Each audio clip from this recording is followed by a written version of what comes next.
I never imagined I'd reach this point, but sometimes life pushes you further than you realize. My name is Carla, I'm 45, and I spent over 20 years married, Tom. When we met, everything felt electric. Love, passion, hope. We were young, unstoppable, convinced nothing could shake us. But time has a way of changing even the strongest bonds. Slowly, the love dimmed. Arguments grew sharper, and the quiet between us became deafening. I won't blame Tom entirely. I wasn't perfect either. But after 2 decades together, I began to ask myself, how did we go from burning with love to just existing? It wasn't one thing. It was countless small cracks. A missed touch, a cold glance, endless tension. Long days where I felt like a stranger in my own home. Tom buried himself in work, exhausted, distracted, unreachable. And I was left with my thoughts, my frustrations, and a deep, gnawing dissatisfaction. One night, after yet another argument over something trivial, the words slipped out of my mouth before I could stop them. I should have divorced you years ago. I didn't really mean it. Not in the literal sense. I was angry. I wanted a reaction. I wanted him to fight for us, to show me I still mattered. But instead of the storm I expected, he didn't respond at all.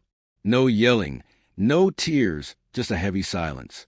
He looked at me, and in his eyes, I saw a mix of sorrow and resolve. Then he turned and left the room.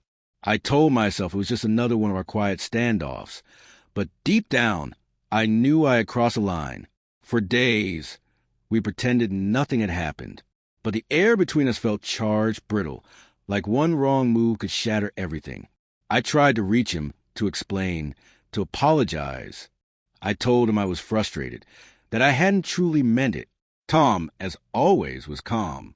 He nodded, said everything was fine, but I could sense him retreating, slowly, into a space I couldn't reach. And that scared me more than anything. Weeks later, I found the papers. Divorce papers, neatly placed on the kitchen counter beside his morning coffee. My stomach dropped. The reality of what I'd done hit me.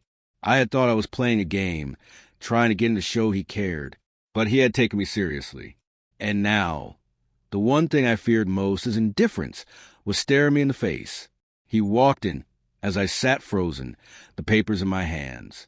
No questions, no explanations. Just a calm acknowledgement that we both understood. I thought about what you said, he said, quietly, searching for the words. And you were right. Maybe I should have left years ago.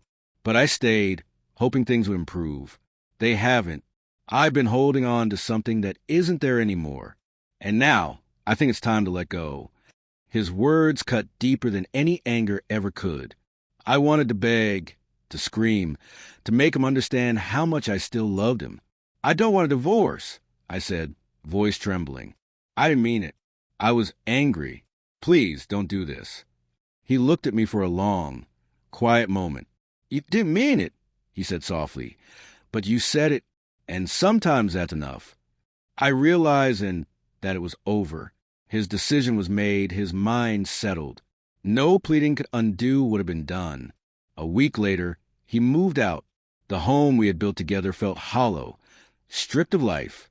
I was left alone with the weight of my words and the consequences of my actions. The following weeks were some of the loneliest I've ever experienced.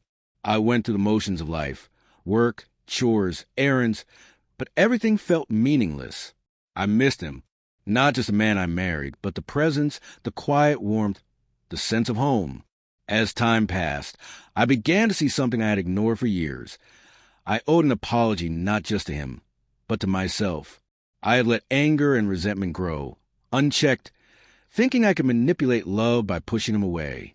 In the end, I was the one left with nothing. Months later, I reached out one last time. I said I was sorry, that I regretted everything, but he didn't respond. He had moved on, and I had no choice but to accept it.